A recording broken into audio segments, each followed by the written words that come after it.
Olá, estamos aqui, Mauro e eu, mais uma vez, no nosso tradicional já podcast, que nos enche aqui de carinho, é um momento especial para nós, junto com, hoje, recebendo a Ila, que é uma Ila Linares, é uma grande psicóloga, parceria nossa, minha já, né, que a gente se acompanha no nosso trabalho e que veio hoje falar para nós sobre sono. Então, queria te agradecer por estar aqui. Obrigada pelo convite. Obrigada. É um prazer estar com vocês dois. Obrigada. Muito obrigada.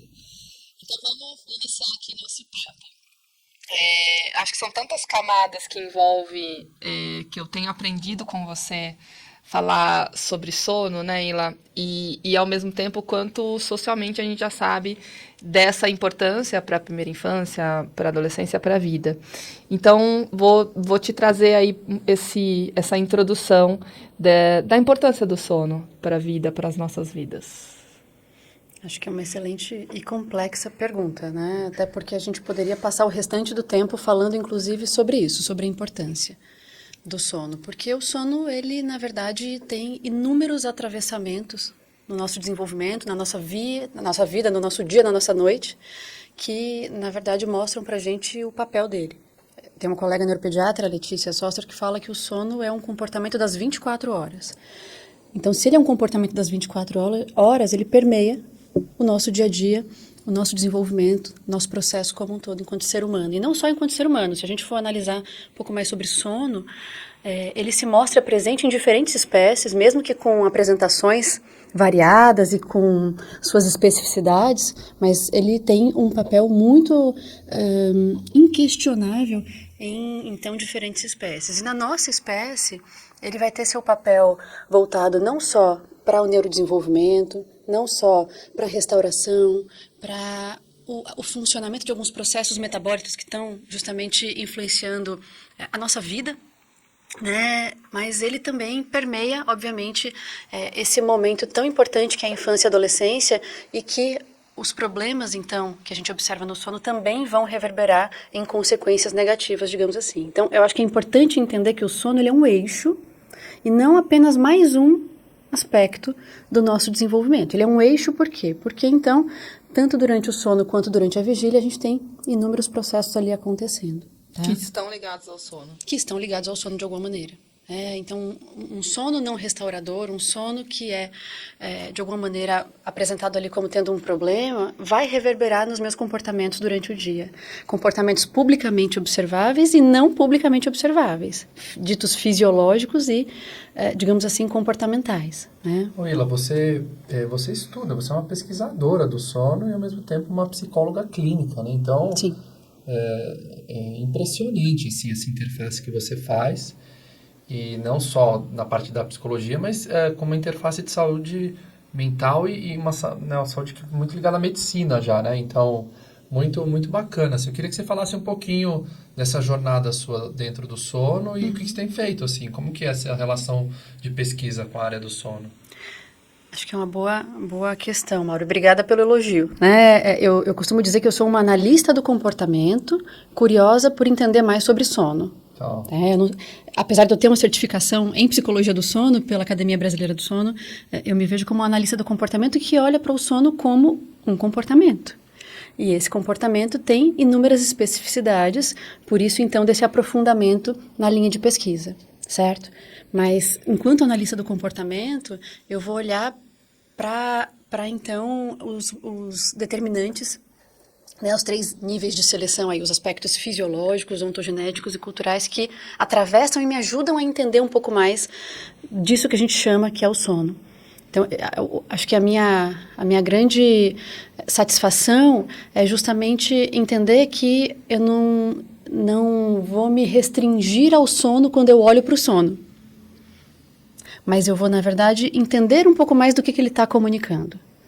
Certo? Então, eu vou entender um pouco mais se, do ponto de vista fisiológico, existem processos ali que não estão acontecendo de uma maneira restaurativa. Eu vou entender se, do ponto de vista familiar, escolar, do desenvolvimento, da ansiedade, das emoções, o que esse sono está me comunicando.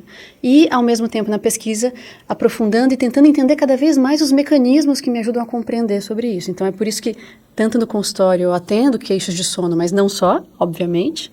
Muitas vezes as queixas chegam por conta do sono, e aí eu sempre brinco que o sono é a ponta do iceberg, eu preciso olhar para a base desse iceberg, e ter uma formação que me permita olhar para essa base é fundamental, e uma formação que envolva não só a solidez teórica, mas obviamente acadêmica, para que eu entenda o que esse problema de sono está, então, me contando sobre aquele indivíduo, daquela família na minha frente. Só que essa área, ela me permite algo, o que eu acho que todas as áreas de alguma maneira permitem, mas pelo menos para mim funciona bem, que é esse olhar multidisciplinar, esse olhar integrado. Eu acho que a gente tem ainda uma mania muito ruim enquanto comunidade científica e na área da saúde de fragmentar o entendimento e o olhar que eu tenho para aquele indivíduo na minha frente. Então, quando eu penso em queixa de sono, talvez eu tenha um pouco mais de facilidade dentro da estrutura de como a medicina do sono e a ciência do sono vem se estruturando para que a gente consiga, de maneira interconectada, compreender o que é essa questão de sono ali na minha frente. Faz sentido? Sim, e até lembrando uma das aulas do nosso curso, que a gente até já comentou, né, Bia, de formação e desenvolvimento humano, desses domínios que são transacionais. Então, o sono influencia no aprendizado, o aprendizado influencia na autoestima, né? A capacidade social e motivacional influencia na atenção. Então, e é difícil a gente ter áreas que conversam sobre essa interface. Então, você por si só já é uma pessoa que tem essa interface dentro, e você está aqui com a gente também fazendo essa interface, né? E aí o canal, ele é uma interface, né? Então faz todo sentido. Então, legal você ter trazido isso.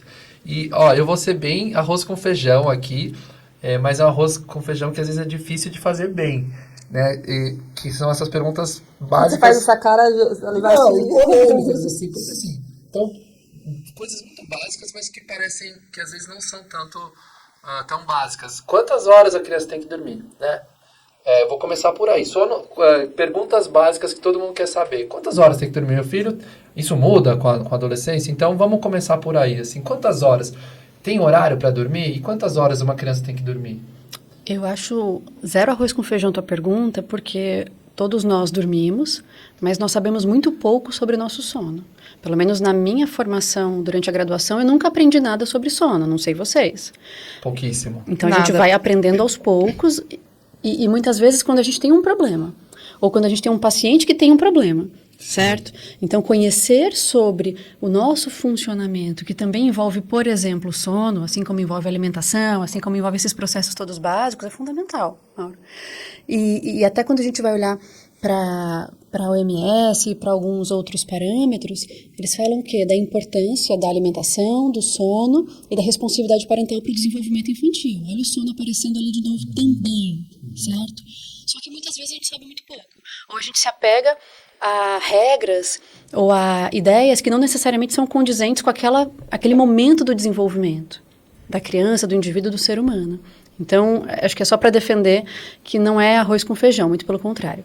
Pensando na infância e adolescência, é fundamental que nós entendamos sobre todo esse processo de maturação fisiológico e dentro, obviamente, da interação com o ambiente. Estou dizendo isso por quê? Porque a primeira resposta que a gente aprende na faculdade qual é? Depende, certo? A gente vai responder depende para tudo? Sim e não. Acho que falar sobre sono é entender que o nosso sono muda ao longo do nosso desenvolvimento, não só na infância e adolescência. A arquitetura do nosso sono muda ao longo do desenvolvimento.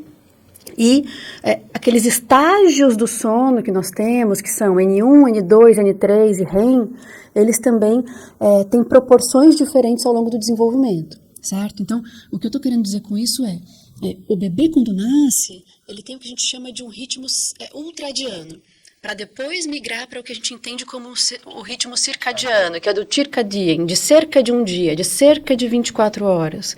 O sono desse bebê é polifásico. Ao longo do desenvolvimento, a gente vai tendo uma consolidação do tempo de sono, uma diminuição do número de sonecas. Certo?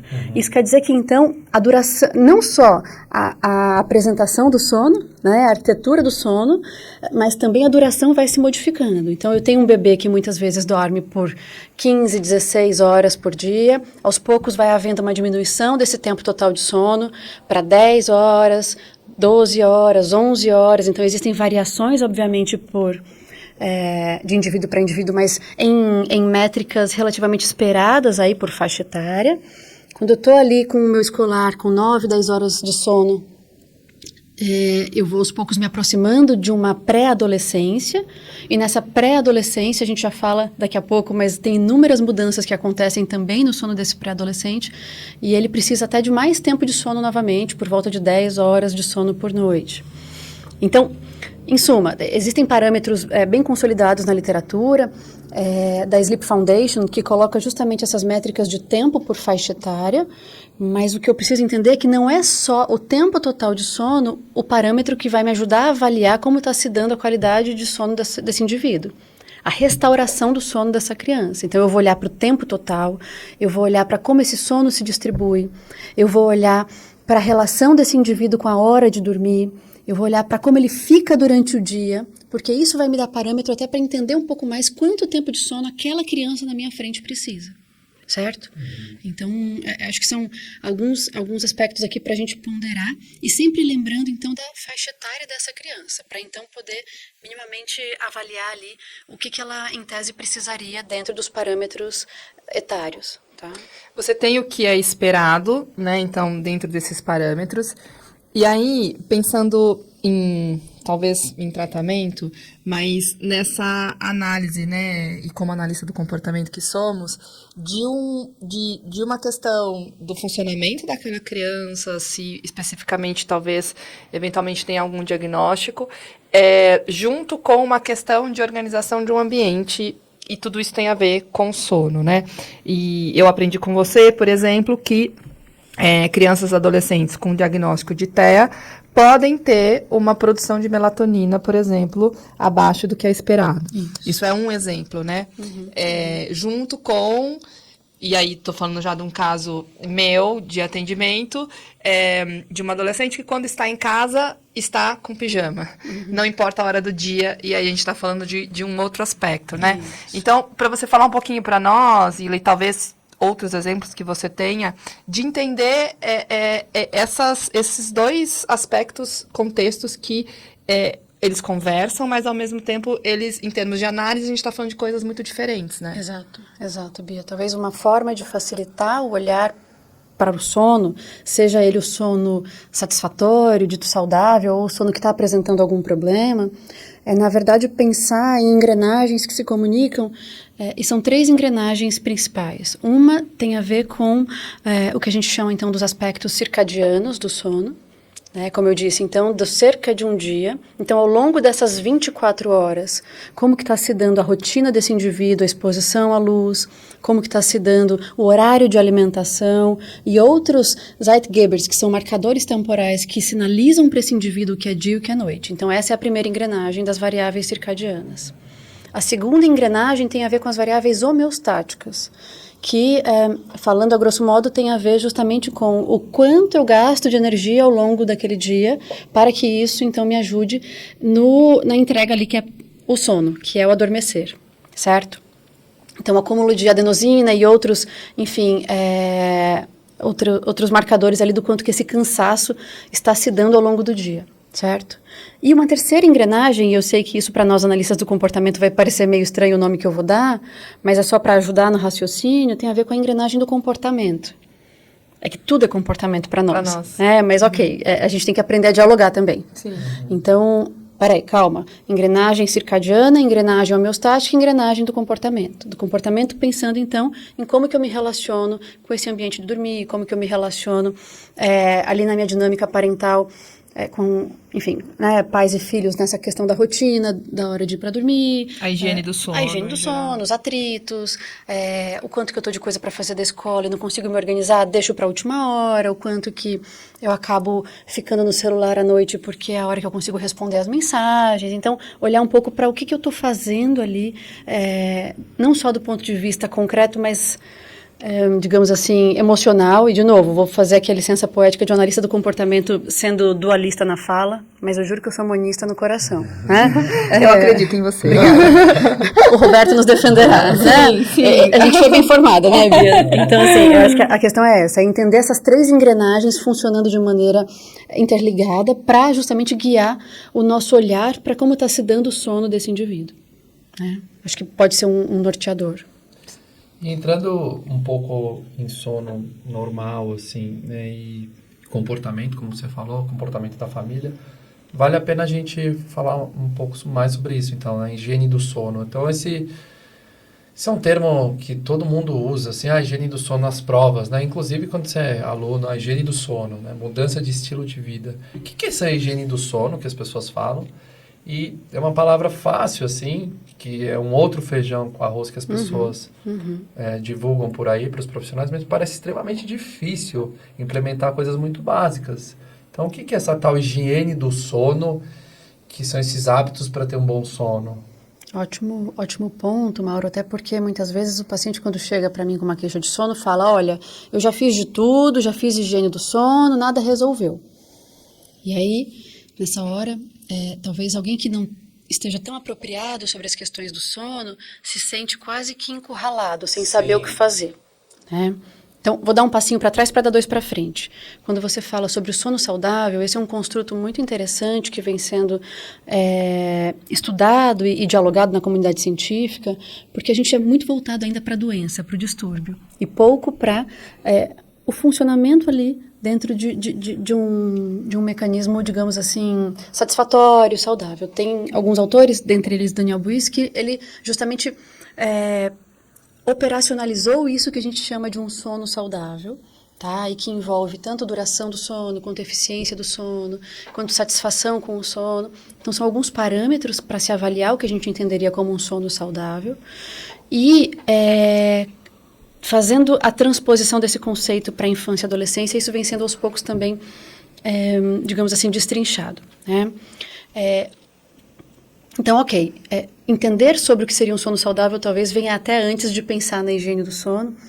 E aí eu acho que é interessante,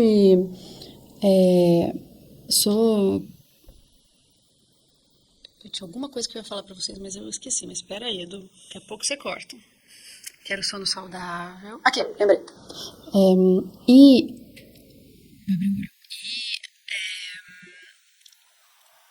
Quando a gente vê estudos epidemiológicos e não só, outros estudos com formatos diferentes, que ofereceram uma intervenção precoce, uma intervenção, na verdade, de prevenção para gestantes sobre sono, orientações básicas do que seria um sono satisfatório, de como se dá a arquitetura do sono na infância, parará, observa-se um menor índice de crianças com problemas de sono. Então, perfeito. Essa intervenção precoce, ela é extremamente valiosa, pensando justamente numa melhor qualidade do sono. É como se a gente tivesse que mudar um pouquinho a nossa forma de pensar em doença, em saúde. Né? Mas tudo isso para chegar na famigerada higiene do sono. Então, eu brinco que o problema da higiene do sono é o que a gente espera dela. Porque as pessoas esperam que a higiene do sono vai resolver tudo. E o que eu oriento é que uma má higiene do sono pode agravar o que está ruim. Mas uma boa higiene do sono ajuda a mitigar o que não está muito bom. Certo? Mas é fundamental entender que higiene do sono envolve o quê? Hábitos. Você consegue exemplificar isso? E rotina relacionada a esse sono. Se eu estou falando que o sono é um comportamento das 24 horas, a higiene do sono vai durar o quê, gente? 24 As 24 horas. Pronto, já deu um exemplo. Então, higiene do sono pode ser pensado em alguns grandes eixos que tem a ver justamente... Eu diferencio com os meus pacientes o que é a rotina da noite do que é a rotina do sono. A rotina da noite é pensar um pouquinho o que acontece nesse momento em que vai se escurecendo. A rotina pré-sono é essa meia hora antes de ir para a cama, e não mais do que isso, porque senão fica interminável, certo? A rotina pré-sono, ela precisa contar para o nosso corpo que é a hora de se aquietar. Eu falo que o sono, para eu dormir, o sono é uma entrega. Eu preciso abrir mão do controle para me entregar para o sono. Não é mesmo? Então, como que eu conto para o meu corpo que é a hora de me entregar, que é a hora de relaxar? E é nessa meia hora antes de ir para a cama que eu vou fazer isso. Então, que práticas, que comportamentos, que associações, que pareamentos de estímulos a gente vai fazendo ao longo da nossa vida que contam isso para o nosso corpo, certo? Mas a higiene do sono não contempla só essa meia hora da rotina do sono. Ela vai contemplar, obviamente, as 24 horas. Então, eu preciso pensar num eixo relacionado, por exemplo, à alimentação. Que tipo de alimentação eu estou tendo ao longo do dia? Tanto com ingesta de cafeína, de alimentos que sejam muito pesados. Tem toda uma área de crononutrição, voltada justamente para entender a relação da alimentação com o nosso funcionamento ali de sono e vigília. Eu preciso olhar para um outro eixo, como eu já disse para vocês, que tem a ver com os aspectos homeostáticos. O que eu estou fazendo durante o dia e o quanto que isso vai me dar cansaço suficiente para conseguir dormir. Estou fazendo exercício físico? Exercício físico é algo de extrema relevância para inúmeras questões, dentre elas para o sono, para a regulação, inclusive, desses fatores homeostáticos. Ainda pensando em higiene do sono. Então, quais são os meus hábitos para a hora de pegar no sono? Eu pego no sono vendo televisão, na cama, no sofá, no celular. No celular. Eu fico no computador até a hora que eu estou despencando ali. Ou eu tenho a prática de conseguir sentar, me acalmar, ler um livro, me aquietar, diminuir a exposição à luminosidade. Então, pensar na higiene do sono é pensar nas 24 horas. Então, que hábitos e como que está a minha rotina e o quanto que isso favorece ou não esse processo todo dessas três engrenagens, dos aspectos circadianos, homeostáticos e comportamentais. Isso me faz pensar, Aina, o quanto socialmente a questão da higiene do sono, por exemplo, ela é compreendida erroneamente, né? Ou pelo menos em parte. E o que você tem de contato sobre levar essas informações em termos, né, olhando para a sociedade? E quando você fala preventivamente, esse trabalho com as mães, a gente vai olhar para programas parentais que tem inúmeros dados e meta-análises trazendo que esse trabalho preventivo ele faz diferença na relação com as famílias e no comportamento da criança. O que existe já, se existe, nesse lugar de levar essas informações para a sociedade? Existem alguns movimentos e programas no mundo todo voltados justamente para trazer mais informação para a população de maneira geral. Aqui no Brasil, a gente tem a Academia Brasileira do Sono, que é, então, uma organização que obviamente, contempla e tenta organizar um pouco desses profissionais especialistas em sono e como transpor o conhecimento também para a sociedade. A gente tem aqui no Brasil o Dia do Sono, né? O dia, na verdade, não é do Brasil, é no mundo, né? O Dia Mundial do Sono, em que muita coisa é trazida para a população. Aqui no Brasil. Que dia é? Em março, no dia X, tudo bem, em março. É só a minha curiosidade. E aqui no Brasil a gente tem uma movimentação bem legal de diferentes núcleos do Brasil todo, né, voltados justamente para promover essa orientação, essa psicoeducação sobre sono. Uma cartilha, né? Tem. No site da Academia Brasileira do Sono, a gente tem inúmeras cartilhas. Eu já fui do Conselho de Psicologia da Academia Brasileira do Sono e quando eu estava lá, a gente organizou uma cartilha voltada para o sono da criança e adolescente. É uma cartilha que está lá, gratuita, que pode ser divulgada para qualquer público e que tem como objetivo justamente orientar o sono em suas faixas etárias diferentes, o sono dentro da infância e da adolescência, né, com seus sinais e sintomas de algum tipo de distúrbio, enfim, então tem alguns movimentos, algumas organizações, algumas mobilizações que aos poucos vão sendo feitas para trazer mais consciência sobre essas questões de sono. E a questão das telas mesmo dentro dessa higiene, elas de fato atrapalham? Porque tem gente que fica ali e fala, olha, eu relaxo vendo um filme, eu consigo apagar vendo no celular, então isso não me atrapalha. E é um hábito enorme das pessoas terem uma TV, um iPad, o celular. Sim. Como que você enxerga isso dentro desses hábitos para dormir, assim? O que a gente tem posto na literatura é que o núcleo supraquiasmático, que é então uma estrutura aqui no nosso cérebro, ele regula, junto com a pineal, a liberação da melatonina. E a melatonina é aquele hormônio que ajuda justamente nessa regulação circadiana do que é dia, do que é noite. A questão é que a ativação ou não dessa estrutura para a liberação de melatonina é fotossensível. O que quer dizer que a incidência de luz, principalmente do espectro azul na nossa retina, vai fazer com que eu deixe de liberar. Tenha inibido ali a liberação de melatonina endógena. Então, o que eu quero dizer com isso é que o feixe de luz azul, e não estou falando de uma luzinha azul, né, gente? É esse feixe de luz que a gente usa na maior parte do tempo. Vai contribuir para a inibição da liberação dessa melatonina endógena. Então, a questão da tela, eu sei que é uma questão muito sensível no contexto como nós temos hoje o mundial, né, de acesso à tela de maneira indiscriminada. Então, é entender que essa tela vai sim influenciar justamente nessa regulação circadiana. Mas não só. Essa tela também pode ter um efeito significativo e prejudicial para a qualidade do sono por conta da hiperexcitabilidade relacionada ao conteúdo do que está sendo usado nessa tela. Então, se eu estou jogando videogame, se eu estou assistindo um filme de terror, se eu estou brigando com as minhas amigas no chat ali do WhatsApp. Então, lendo jornal e vendo todas as coisas horrorosas, né, que acontecem às vezes no nosso mundo, enfim. Então, o que eu quero dizer com isso é, a tela vai ter tanto o efeito de atrapalhar nessa questão circadiana, mas também do tipo de conteúdo que está sendo consumido ali. Concordo com você, Mauro, que muitas pessoas vão falar, não, mas eu só consigo dormir vendo a tela. E no consultório, eu atendo tanto crianças, adolescentes quanto adultos, o que eu percebo, principalmente do adulto, é que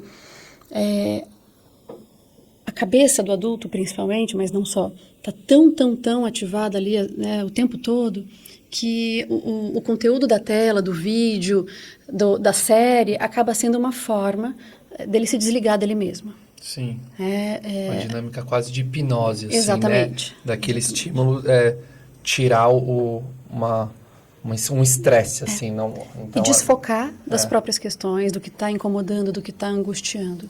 Exatamente. Então, eu antes de simplesmente falar não pode nada em nenhum momento, vou tentar entender com essa pessoa qual o papel dessa tela nesse momento para você. Quando a gente pensa em insônia, por exemplo... Interessante a função disso nesse momento. Né? Exato. Vai ter um impacto circadiano? Mas antes de eu falar que não pode, deixa eu entender qual a função disso. Né? Quando a gente olha para os estudos sobre insônia, é importante entender que a ansiedade é um mediador da insônia. E que a correlação, então, entre pacientes com quadros ansiosos e insônia é altíssima. Se esse paciente insone, às vezes só se aquieta, quando ele se desfoca dele mesmo, talvez eu tenha que trabalhar com ele outros recursos além da tela para ele conseguir minimamente se aquietar. Mas como trabalhar isso, acho que é um processo que depende, obviamente, de muitas variáveis. Então, respondendo a sua pergunta, sim, a tela é uma questão, é um problema, isso é inquestionável, mas para além disso, é entender quando, como isso está sendo acessado, que tipo de aparelho, né? Então, um celular que está aqui, uma TV que está ali, mais longe, que tipo de conteúdo e daí por diante. Você acha, Ila, assim, vou talvez problematizar um pouquinho mais, que, não sei nem se dá para afirmar isso ou não, ou se a resposta depende, que o fato de eu durmo com a tela, mas se eu durmo umas tantas horas que eu tenho que dormir, eu tenho tantas camadas e variáveis equilibradas, talvez não seja um problema. Isso. Eu acho que é olhar justamente para a questão do prejuízo. Qual é o prejuízo? Vamos colocar na balança. Dentro do olhar da psicopatologia que a análise do comportamento tem, para além do diagnóstico, a gente olha justamente para isso, para o sofrimento. Traz sofrimento? Porque ficou pensando até assim, né? Um adulto te contando isso e um adolescente com o pai e com a mãe te contando isso. Exato. Que tá querendo controlar a vida, né? Ali, tipo, não vai porque eu tô te educando e você não vai. E o adulto dizendo, mas eu, né? Que também entra num outro patamar, assim, de autonomia nesse sentido. Exatamente. É que na adolescência tem o fenômeno que a Mary Carskadon, que é uma pesquisadora, cunhou, que é o fenômeno da tempestade perfeita. É lindo isso. Que é justamente esse entrelaçamento de aspectos que a gente entende dos 3 níveis de seleção, fisiológicos, ontogenéticos e culturais. O que isso quer dizer na prática? A partir da puberdade, esse indivíduo vai apresentar, então, um atraso fisiológico do horário de liberação da melatonina endógena. Ele vai ter uma uma demora maior para o acúmulo dessa pressão do sono, da adenosina e daí por diante. Do ponto de vista ontogenético, eu tenho pais que estão muitas vezes monitorando menos, porque esse indivíduo, essa criança, adolescente já está maior, uma carga de afazeres acadêmicos muito maior, um acesso a telas e a esses conteúdos que são muitas vezes dialogados e utilizados à noite. E, por fim, um horário de aula das escolas muito cedo. Sim, eu ia até comentar isso. Então, dentro dessa tempestade perfeita, é impressionante como no Brasil a aula começa cedo. Super. Então, as aulas em geral começam 7 horas da manhã. Tem gente que estuda em colégio que os treinos são antes da aula. Sim. Então, das 6h10 Sim. às 7h20. Então, você tem que acordar às 5h30. Eu sempre achei, vou usar essa palavra, sempre achei uma loucura, assim, as pessoas acordarem 4h30, 5 horas estar na academia, até pelo meu padrão, assim, sempre sofri um pouco para acordar, e olha que eu sou médico, hein? Então sempre fui para plantão sofrendo ali às 6 da manhã. Então, e lá fora muitas vezes as aulas começam mais tarde, ali 8, 9 horas, né? Então tem uma pressão, talvez no Brasilzão, de começar muito cedo, você não acha? Super acho. Não só acho, como... E é Brasil mesmo? Não necessariamente o Brasil só. Tem alguns países que também têm esse horário ainda muito cedo, para o ensino médio, principalmente. O pessoal da Academia Brasileira do Sono já entrou há alguns anos, né? Sinalizando e buscando mudanças no Ministério da Educação voltado justamente para esse horário de início de aula desses adolescentes, mas a gente tem inúmeras questões que atravessam essas mudanças aqui no Brasil, que eu acho que fazem com que isso ainda não se instaure. Até se a gente olhar para os pacientes, eventualmente de colégios internacionais, que nós temos aqui em São Paulo, as aulas deles até começam um pouquinho mais tarde do que os que têm colégios em outros formatos.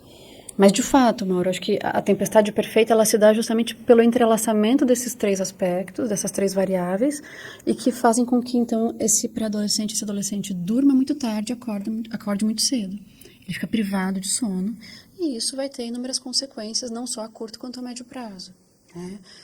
Tanto que, obviamente, o ideal seria justamente o atraso do início dessas aulas em 1 ou 2 horas. Quais prejuízos? Ganho de peso, humor, rendimento acadêmico, de interação social, enfim, são inúmeros. Para você ter ideia, tem uma pesquisa um pouco antiga, mas ela é interessante, que ela mostra a seguinte correlação. Eu sei que é um estudo correlacional, eu sei de todos os pontos que a gente tem que ler com crítica nos estudos, mas quanto mais longe o indivíduo mora da escola, piores as notas. Por quê? Porque ele tem que acordar mais cedo.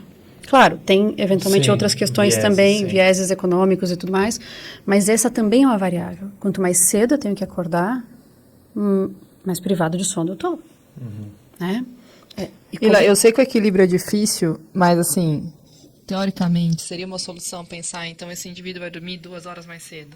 Eu digo difícil por conta mas eu não sei se em termos do corpo, do organismo, da luz do dia, se seria ok. Exatamente. Lembra que se ele tem a liberação de melatonina endógena mais tarde, ele vai ter sono mais tarde, é um fato.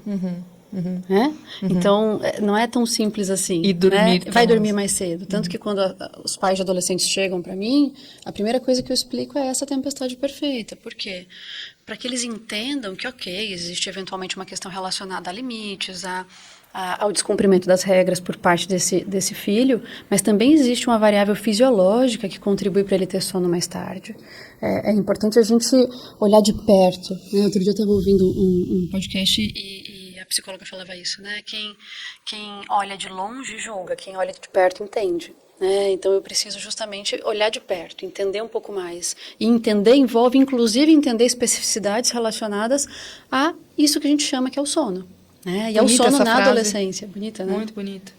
Eu acho que eu não lembro agora o sobrenome dela, Karina, aquela psicóloga que estuda sobre suicídio. Sim, sabe? ela foi minha professora. Ela é maravilhosa. E é isso, né? Então, eu acho que a gente tem esse atravessamento que é econômico, político, cultural. Para vocês terem ideia, é isso. O que os estudos vêm mostrando? Que em grandes centros a gente vem tendo gradativamente um menor tempo de sono, né? De duração do sono.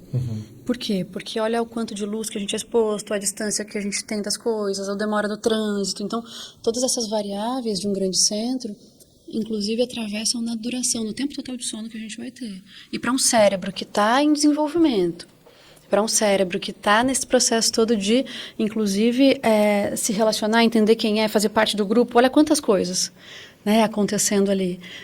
Se ele está privado de sono, ele vai se relacionar de uma maneira atravessada também por isso. E você acha mais fácil reconhecer uma criança pequena que não tirou a soneca da tarde? É mais fácil falar, tá com uma irritabilidade mais alta porque não dormiu, né? Ou porque tá com fome, e talvez mais aceitável do que um adolescente, até um adulto, mas até focando aqui acho que tanto eu tô falando de reconhecimento quanto de uma questão de aceitação, assim. Provavelmente, porque a criança tem uma oportunidade, em tese, um pouco melhor para dormir. Acho que a gente, quando tem um filho pequeno, e eu tenho, a gente olha muito para essa questão do sono. Porque, certamente, uma criança pequena que não dorme bem, que não dorme o tempo suficiente, traz muitos impactos, inclusive para os pais. Esse adolescente, ele acaba sendo mais silencioso, eventualmente, na sinalização desses impactos. Por isso que eu brinco, né, que a adolescência é aquela fase que muitas vezes ninguém quer olhar, ninguém quer lidar, né? A xepa da feira. E acho que meu movimento é justamente o oposto, de tentar entender e aproximar desse adolescente para entender o que está acontecendo. É ali que você quer ver, né? É ali que eu quero ver. Né? Então... Você tem alguma... É que eu tô muito curiosa, assim, lá, contar uma vinheta pra gente, sabe? Um caso que você tenha, ou mesmo estudado enquanto pesquisa, enquanto... clínica né, a questão ali era o que relacionado ao sono? Em números. A gente pode ficar até amanhã, mas tanto casos atravessados por um recorte social de muita vulnerabilidade, como, por exemplo, um garoto que a gente atendia lá no ambulatório do HC, que chegou para a gente com uma sonolência excessiva diurna e que a gente estava aventando a possibilidade dele ter um quadro de narcolepsia, que é uma hipersonia.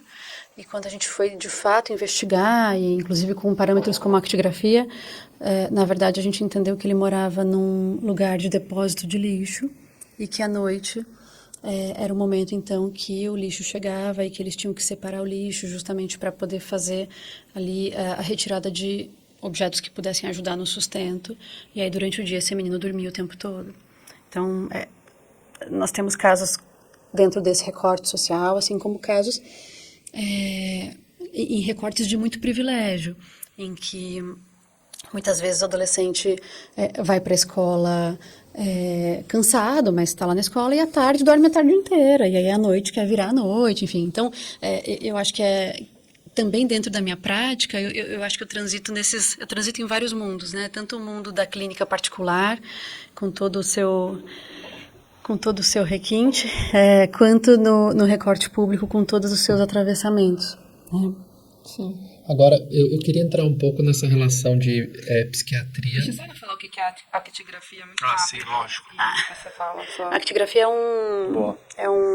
como se fosse um relógio, um wearable, né, que a gente fala, que tem um acelerômetro, que é, na verdade, é uma das medidas que nos ajudam a avaliar a questão relacionada, então, à movimentação corporal, à exposição à luz do dia, e a temperatura corporal. São os principais parâmetros da actigrafia e que ajudam justamente num olhar longitudinal de como está se dando a movimentação e o repouso desse indivíduo. Então, é um exame que a gente geralmente pede que o indivíduo use esse relógio por 21 dias ou mais para ter esse olhar longitudinal. O adolescente costuma ser útil, muitas vezes, porque a gente não tem ali, dos adolescentes, um bom registro de um diário de sono ou algum autorregistro nesse sentido. Mas, enfim, de toda forma, é um exame útil também para tentar avaliar possíveis distúrbios que se enquadram ali nos distúrbios do ritmo circadiano. Porque a gente vai olhar justamente para a distribuição desse sono ao longo do dia. Né? E é bem interessante, né? Porque quando também outra coisa que eu aprendi com você foi isso, mas de olhar a relação do que o adolescente descreve sobre esse sono, do Sim. que os pais descrevem, que pode ser diferente já do que esse adolescente está descrevendo, do que o resultado do exame traz. Exatamente. Né? E aí, falando até de adultos também, do que esse adulto se percebe. Então, é muito comum ver pacientes com insônia com uma má percepção de sono, achando que dormiram menos do que de fato dormiram, porque na verdade existe uma sensação de exaustão diurna que influencia justamente nessa autopercepção. E o quanto que essa autopercepção dialoga justamente com esse treino de tatear eventos encobertos, sensações, sentimentos que a gente aprende ao longo da vida. né? Então, o quanto que esse processo do desenvolvimento da linguagem, do se auto-perceber, do se autodescrever, desse processo de autoconhecimento mesmo, influencia justamente, inclusive, né, nessa questão da autopercepção do sono. Eu ia começar a falar um pouquinho sobre psiquiatria e transtornos psiquiátricos e sono. Você falou aí, você deu um caminho que alteração de sono, insônia, sono ruim, pode alterar o humor, por exemplo. Ou você citou a relação entre ansiedade e sono. Então, essa é um assunto muito interessante de ovo e galinha. Então, alteração do sono, a pessoa dorme mal.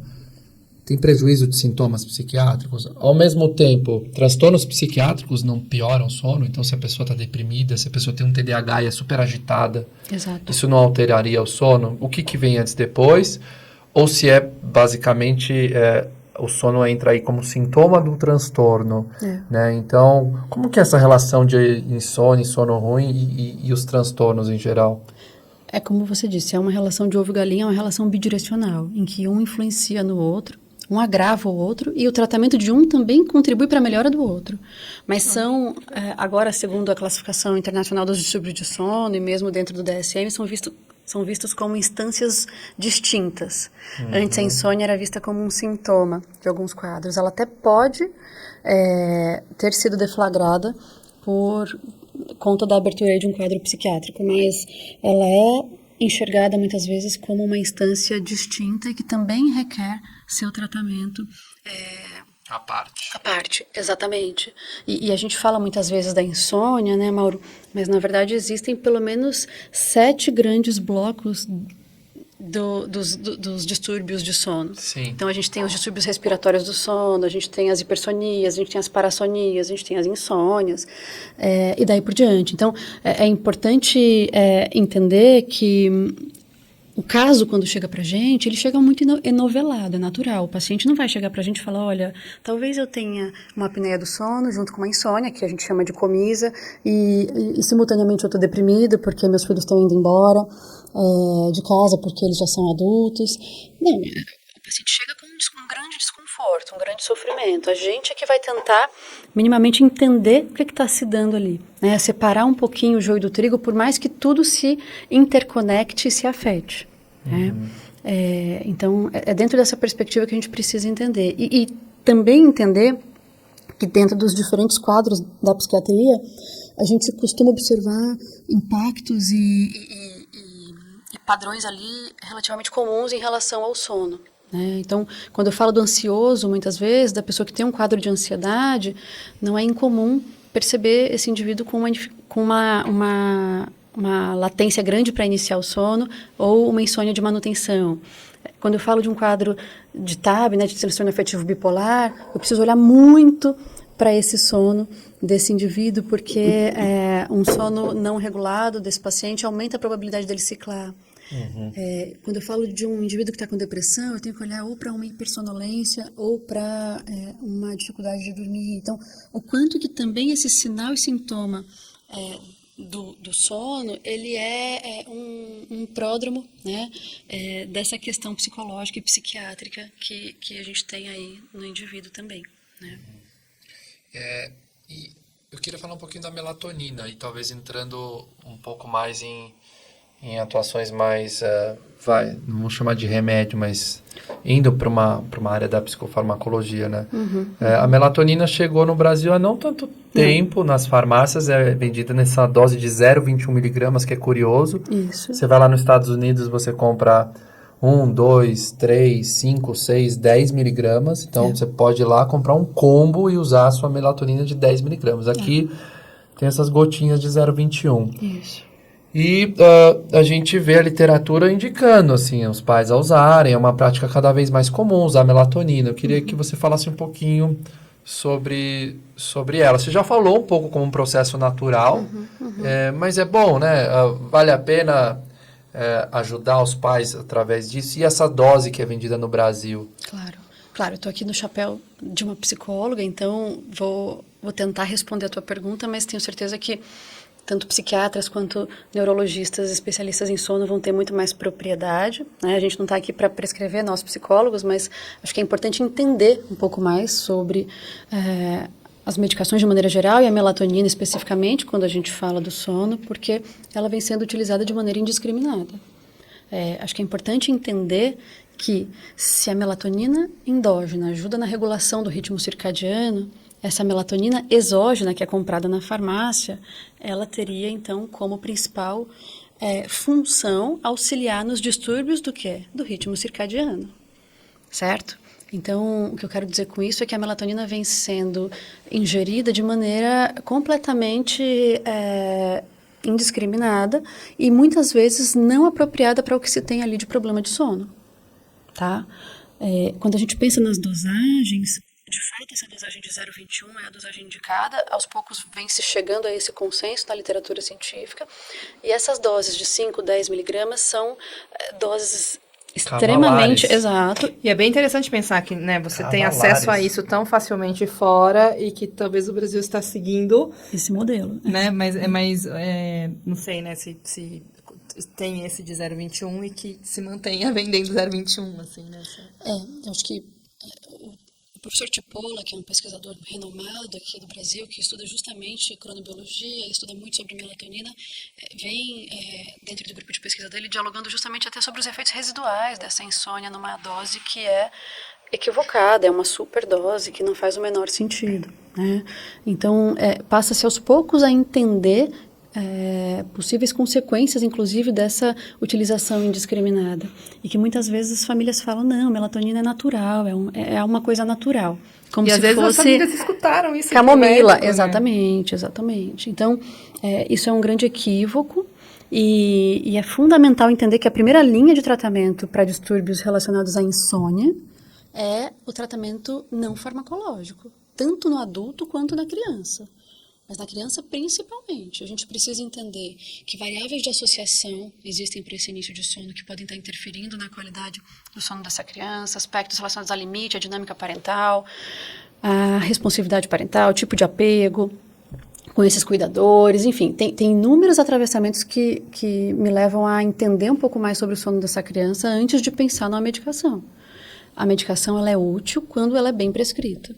Então, esse é um ponto de alerta, na minha opinião, para esse uso indiscriminado. Até porque, enfim, isso vai trazer consequências, certamente, né? Sim, e a galera cada vez mais até brinca, pelo menos nesse último ano eu ouvi pelo menos umas 10 vezes de tomar um Venvance para ser produtivo e um Rivotrilzinho para aquela relaxada à noite e dormir. Exato. Então, principalmente adolescentes no Brasil parece, sim, tem um fácil acesso, tem um delivery assim de psicofarmacologia. Se você tem dinheiro, você consegue pedir. Isso. Muitas vezes de forma indiscriminada. Isso. Essas receitas, esses remédios, e a galera toma muito remédio sim para dormir, né? Sim. Sem prescrição. Sim. E acredito que muitas vezes os próprios psiquiatras acabam sendo pressionados para prescrever, como você falou, e ter uma solução ali para a galera imediata, ou relaxar, ou tirar a ansiedade, ou ajustar comportamento porque não está fazendo o basicão. Exatamente. E não só o benzodiazepínico à noite, mas a droga Z, que é o Zolpidem, a Zolpiclona, né? Que atualmente o que a gente recebe no consultório é um volume muito grande de pessoas num quadro de dependência ao uso de hipnótico, principalmente droga Z. Então, é o que você disse, Mauro. Esse uso indiscriminado, ele produz, obviamente, consequências e ele começa muito cedo. Então, eu concordo com você, eu vejo cada vez mais adolescentes, pré-adolescentes em busca desse tipo de recurso. Por quê? Porque não se desenvolveu outros recursos para lidar com o desconforto. Então, olha a gente voltando lá para a ideia de como eu me relaciono com aquilo que é desconfortável para mim. Uhum. Certo? E isso também vai aparecer no sono, mas não é só sobre o sono. É como eu funciono ali de maneira geral e como eu aprendi a funcionar numa sociedade que me ensina que eu não posso sentir desconforto. Se eu sentir, é só botar o remédio para dentro. É interessante até pensar no tempo mínimo, às vezes, de você ir dormir e dormir de fato, e você aguentar o desconforto de ficar um pouquinho acordado, né? Exatamente. Nessa sociedade, e eu penso em vários pacientes, assim, que não suportam um momento, acho que tanto pela ansiedade, né, você trouxe, quanto por um momento de ficar ali, 5, 10 minutos. Consigo mesmo. No adulto, a primeira linha de tratamento é a TCCI para insônia, quando a gente fala de insônia, que é a terapia cognitivo-comportamental para insônia. E é, enfim, bem fundamentada e tudo mais. E aí, o que vem surgindo, então, na literatura é justamente o estudo de outras possibilidades não farmacológicas para se trabalhar com a insônia. Então, a linha de pesquisa da professora Renata Rafik, a professora que é minha supervisora de pós-doc, no meu primeiro pós-doc, a gente estudou justamente isso. Um protocolo voltado para a insônia, mas que, na verdade, faz uso da ACT, da terapia de aceitação e compromisso para a insônia. E a comparação desses dados com os pacientes que receberam um padrão ouro, que é a TCCI. Então, a gente vai entendendo que não é sobre que estratégia é melhor, mas, na verdade, que perfil de paciente se beneficia melhor, se beneficia mais com que tipo de intervenção.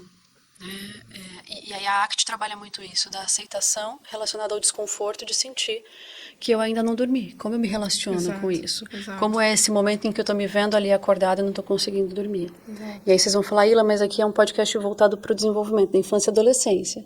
Aí eu conto para vocês de um menininho que eu atendo já há uns 4 anos, que chegou para mim com 3 anos, falando o seguinte: eu não consigo dormir porque quando eu deito eu fico pensando em tudo que eu fiz de errado no dia. E não, ele não fecha para toque, tá? Fiquem tranquilos.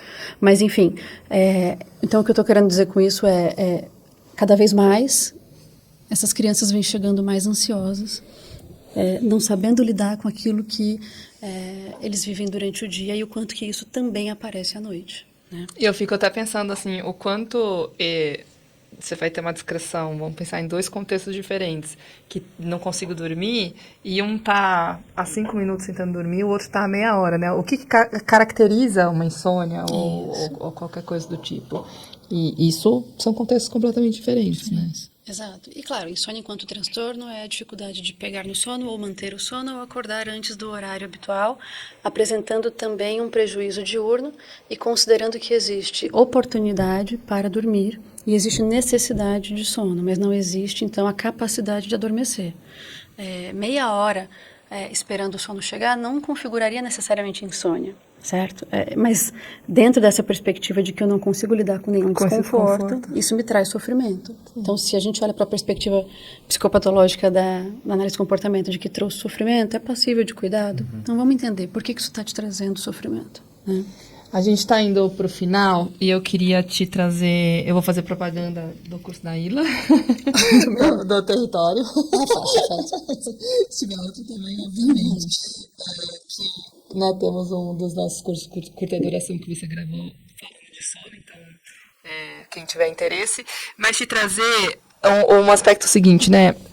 No nosso curso aí do desenvolvimento humano, infância e adolescência, uma das aulas de parentalidade, do módulo de parentalidade, eu trago o aspecto de falar de marcos do desenvolvimento e com influências culturais. E aí, ele compara uma família americana com uma família de uma comunidade da África. E aí, o direcionamento é que essa criança, até 6 meses ali, ela tem que estar dormindo de um jeito XYZ e blá, blá, blá. E aí, o autor do estudo, ele vai falar o quanto isso está relacionado à necessidade de uma cultura, de uma sociedade que essa mãe tem que voltar a trabalhar, dentre outras coisas. Enquanto a comparação que ele faz é que o bebezinho lá dessa comunidade, ele tem livre demanda para ele mamar a hora que ele quiser e para ele se aconchegar e dormir a hora que ele quiser. E ele dorme junto com essa mãe, né? E ela tem até um modo de carregar ela para onde quer que ela vá. E tem uma comunidade responsável por essa criança. Dito isto, que é uma das nossas aulas interessantes, pensar que me veio essa dúvida, né? O dormir sozinho, ou ter o próprio espaço, dormir junto com os pais, a idade, né? A gente pensa, até tal idade é ok, depois não mais. Como isso aparece com sono saudável, digamos? É um grande perereco, porque acho que se torna quase uma polêmica nas redes sociais de que não pode dormir junto, pode dormir junto, o que tem que ser feito. E aí eu acho que quando começa com muito tem que, eu já fico preocupada. Porque a gente está, de novo, olhando de fora e não de perto, né? Dito isso que você apontou sobre o recorte cultural e que isso tem que permear o nosso olhar, olhando para, então, nosso funcionamento aqui ocidental, superindustrializado, daí por diante, a gente tem como prática cultural isso de que crianças dormem em quarto separado dos pais, né? Eu acho que antes de pensar um pouquinho na idade de cada coisa, é importante entender que esse lactente, esse recém-nascido, é recomendado, né, e não só aqui no Brasil, mas pela Associação Americana de Sono, e daí por diante, que esse bebê esteja no mesmo quarto que os cuidadores, esse recém-nascido, mas não na mesma superfície, por conta do risco do quê? De sufocamento dessa criança, certo? Então, da síndrome ali da morte súbita, né, por conta justamente desse sufocamento. E aí não sou eu que estou dizendo se é certo, se é errado, se é bom, se é ruim. É um fato. Tenho colegas médicas em plantões, né, de porta aberta que já atenderam bebês que morreram asfixiados porque os pais dormiram em cima do bebê, o bebê não consegue se movimentar, essa coisa toda. Então é uma questão de segurança, não é uma questão de preferência, certo? Dito isso, e entendendo que essa criança sai desse risco, dessa faixa etária de maior risco, eu entendo que, de novo, a gente tem que pensar em muitos atravessamentos. Qual é a rede de apoio dessa família? Se é uma mãe solo, se não é. O quanto que esse ambiente permite 2 cômodos até, porque, de novo, eu volto a olhar para contextos em que isso nem é uma possibilidade. Mas é importante que nós tenhamos superfícies diferentes, porque a gente já tem também comprovado em estudos que a qualidade de sono, não só dos pais, e eu sou mãe, eu sei bem disso na prática, mas da criança é pior quando eles estão na mesma superfície que os pais. Né? Então, enfim, de novo, eu sei que todos os estudos têm seus vieses, seus pontos a se refletir, mas acho que esse é um ponto importante a se pensar. Eu tive muitos, mas contextos que apareceram que tinha essa questão. A minha lembrança é que todos eram os pais com dificuldade de liberar o filho para dormir no próprio quarto, enfim, né, de separar, por uma questão afetiva e emocional dos pais, né? Isso. Pensando em famílias que eu tive contato que têm 2 cômodos e que podem proporcionar o filho ter um espaço. E aí até uma questão, né, de análise nossa, né, que vai para outras camadas, né, é difícil. E assim, pais que desde que separou, o filho foi para esse lugar e por aí vai. Muito comum, muito comum. Exatamente, Bia. Então, eu acho que é importante refletir sobre, puxa, a criança ter o espaço dela, ter a cama dela, é um processo em que gradativamente eu vou trabalhando isso com ela, para que ela à noite dê conta de se separar, para de dia se reencontrar. Dentro dessa perspectiva da ansiedade de separação, como que isso também eventualmente está se apresentando ali em relação ao sono, certo? Não existe uma idade fixa que a criança tem aqui para o próprio quarto, mas eu acho que é importante justamente olhar para o quanto que essa família aos poucos vai dando conta desse processo. E é natural que os pais façam toda uma mediação para início de sono dessa criança, mas também é importante pensar em que tipos de associações eu estou estabelecendo para essa criança pegar no sono. Porque se todo dia ela só dormir deitada no meu colo, eu sentada na bola de pilates, com ela no meu peito, essa vai ser a associação que ela vai buscar nos despertares noturnos que são fisiológicos, visto que, como eu falei lá no início da nossa conversa, existem especificidades da arquitetura e de como se dá o sono dessa criança muito novinha. Então, dentro desse processo de separação e reencontro, é importante que as famílias reflitam sobre como isso está se dando, não só durante o dia, mas também à noite.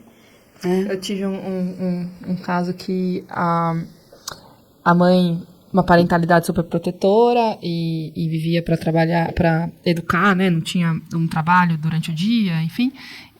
E o pai, sim, né, provedor desta família, e o pai entrava num lugar de disputa e com alguns comportamentos de infantilidade na relação com esse filho, com essa criança, e aí numa disputa desse lugar da mãe, né, do afeto da mãe. Então ele direcionava afeto para a mãe e para o pai não, e por aí ia. E aí essa criança acordava à noite, que era o horário que a mãe ficava sozinha com esse pai, para atrapalhar esse momento. Claro. Né? Tinha esta função de não permitir que esse momento da mãe ficar tranquila com esse pai acontecesse. Né? Acho que é muito maior a análise, mas resumida é isso. A função, né, desse acordar. É isso. O que esse sono está comunicando? Acho que essa é a mensagem principal, na minha opinião. Mas, claro, entendendo como para aquela família está funcionando. Se está funcionando, se dizer que não vai ter noite que a criança vai dormir com a gente, dizer, né? Então, cuidado, acho que tomar cuidado com as posições muito radicais, porque elas tendem de novo a julgar e não olhar de perto e acolher. Compreender, né? Exatamente. Ila, a gente está chegando então no final. Queria que você deixasse um recado aí para as pessoas que gostam desse tema, que gostaram aqui do nosso encontro, do nosso episódio sobre sono e saúde mental. O que você fala aí para essas pessoas? Eu espero que a nossa conversa aqui tenha servido como uma pitada, né, de interesse e de conhecimento para que vocês busquem mais, se aprofundem mais, entendam mais sobre algo que a gente faz todos os dias, que é dormir. Sim. E que muitas vezes a gente não sabe o que está se passando ali com a gente, com o nosso corpo, o que o nosso comportamento está comunicando para nós mesmos sobre como a gente está lidando com o nosso dia a dia. E não esquecer que é isso, o sono é um comportamento como qualquer outro e eu preciso entender então qual a função dele, o que está acontecendo ali com ele. Né? Mas queria agradecer o convite de vocês, foi uma delícia estar aqui e agradeço também pela possibilidade da gente dialogar sobre essas questões de sono que eu acho que aos poucos vão sendo um pouco mais disseminadas, inclusive no nosso trabalho enquanto profissionais da saúde. Sim, né? E eu queria a gente te agradecer, acho que tanto o teu conhecimento, a tua busca nesse lugar e ensinar tanto pra gente sobre isso. E quem você representa nesse lugar nosso, da nossa comunidade, com criança, com infância e adolescência. Obrigado por ter vindo aqui, Ila. Obrigada, meninas.